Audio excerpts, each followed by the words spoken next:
असम सरकार ने नया मुस्लिम विवाह कानून पारित किया है। इसके तहत राज्य में समुदाय के लोगों के सभी विवाहों और तलाकों का रजिस्ट्रेशन अनिवार्य कर दिया गया है।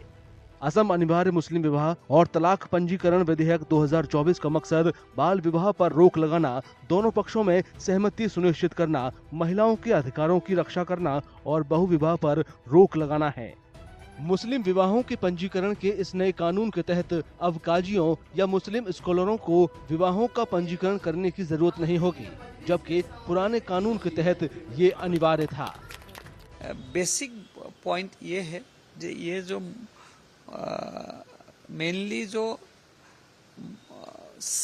निकाह का बाद है वो निकाह as per Islamic law board का हिसाब से होगा, उसमें कोई प्रॉब्लम है नहीं।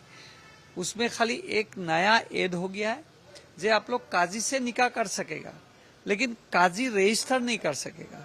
फॉर रजिस्ट्रेशन आपको सब रजिस्टर में या ब्लॉक में ऐसा कुछ एक नियम उसमें डिटेल लॉ में आएंगे, वो आपको पता चल जाएगा।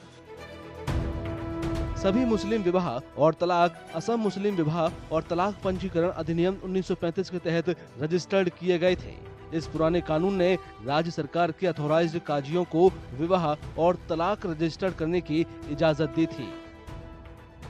नए विधेयक के तहत मुस्लिम विवाह का रजिस्ट्रेशन तभी हो सकेगा जब शादी के वक्त महिला की उम्र कम से कम 18 साल और पुरुष की उम्र कम से कम 21 साल हो। इसके अलावा शादी में दोनों पक्षों की सहमति होनी भी जरूरी है।